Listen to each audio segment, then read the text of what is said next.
Hello, this is Mr. Herbold. Just want to talk to my GATE students, periods 1, 4, and 6. What I want to do is give you kind of a week in review there. And I'm going to post this document on Google Classroom. And by the way, please keep checking that. That's where we're going to post all our assignments and everything on Google Classroom. Just kind of wanted to go over the things that you should have gotten this week through the assignments that you've been doing and the readings and the textbook and all that. Don't forget, for those of you that don't have textbooks or can't access the PearsonSuccessNet.com, I'm posting the actual text on the Google Classroom, so you can read it right on there. So you got many ways to read it, so you can do it. I'm hoping everybody's doing okay. If you're not, let me know. Send me an email. Anyways, here's what you should have got. The first thing was the Missouri Compromise, 1819 to 1820. Okay, so basically what happened, my computer is yelling at me. Basically what happened was Missouri, part of the Louisiana Territory, wanted to become a state, but they wanted to become a slave state, and that would have upset the balance, because at the current time the balance was 11 to 11. But if Missouri comes in as slave, now it's 12 to 11, and oops. So Henry Clay, senator, said, how about if we do this? We'll let Missouri come in as a slave state, but we'll balance that with Maine. So Maine on one side, Missouri on the other. Now it's 12-12. Everyone's happy.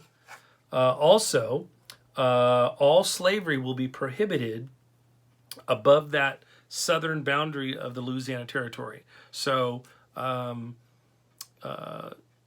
was the second thing. And then the third thing was, if one of a southern slaveholder lost a slave and they ran to the north, the slaveholder would have legal authority to go chase their slave down. So that worked pretty good for about 30 years. Then after the gold rush, 1849, so many people had come to California. We defeated Mexico in that war, and now we control California and that whole area. Everything west of the Rockies is now the United States.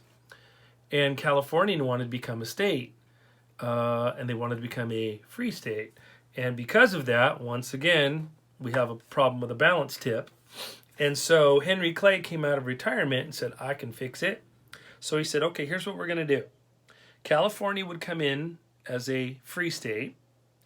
The slave trade in the United States capital, Washington, D.C., would be ended. New Mexico and Utah will be organized as territories to enter the Union by popular sovereignty. That means we'll let the people vote in those areas. Do you or do you not want slavery? So you settle it through the ballot box.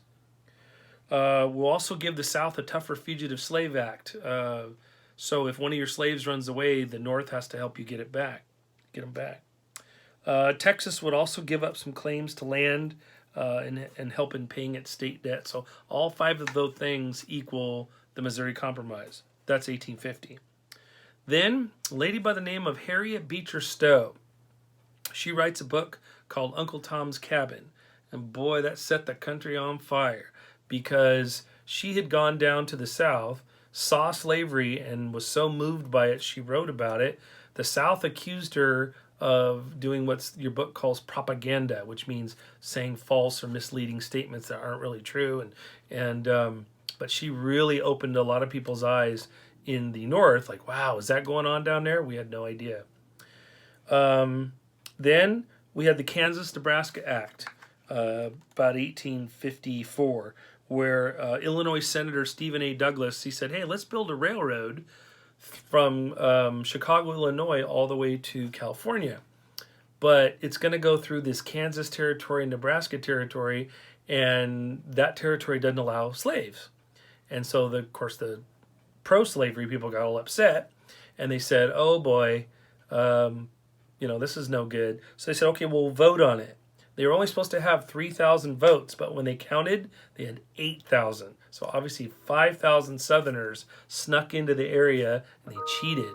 And because they did that, they caused basically civil war, mini civil war, and that's how it got the name Bleeding Kansas, because people were fighting over this. There's also a very important guy that you're going to need to know probably next week and definitely before your next exam on chapter 10. His name is John Brown.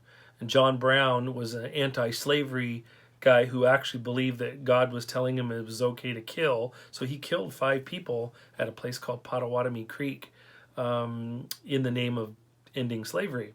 So that's Bleeding Kansas. And then the last one is Charles Sumner. He's a senator, Charles Sumner is, and he's very anti-slavery. And because he was anti-slavery, he made a speech, and in his speech he kind of made he attacked this guy. What was his name? Well, anyways, the Representative Preston Brooks got really mad. It was his uncle, and he didn't care for his uncle being dissed like that, and so Brooks got so mad he found Sumner in the Senate chamber and beat him on the head with his cane, and in the process he broke his cane because he was so mad. He wanted slavery to stick around. Well, when news got out in the South and the newspapers, Southern sympathizers sent Brooks more canes. You get it? As if to say, way to go. So anyways, that should get you caught up. Lastly, let me just show you this sheet here. This is kind of some things that I want you to keep in mind before I let you go. I'll try to do this, like I said, once a week. But this is your week in review. Okay? So the first thing you got on your list here, let me get my computer to wake up again, is you want to keep the assignments coming in through Google Classroom. Do them as quickly as you can, and as soon as you turn them in, I'll grade them, put them on School Loop, and send them back to you. Like I said, don't worry about the Mexican War essay right now. Just, I need the packet. If you do the 25-point packet, that's plenty for now. We'll worry about the essay in a while, so don't worry. You want to check School Loop often. You want to check your email often. And you want to email Mr. Herbold if you have any problems at ahherbold@capitalUSD.org. If you have any issues at all, just let me know. We'll take care of it. According to the news last night, it looks like we're out until at least May 1st. So here we are. So anyways, I hope everybody's doing okay and staying healthy. Stay away from big crowds and stuff. And if you have any problems at all, let me know. We'll see you next week.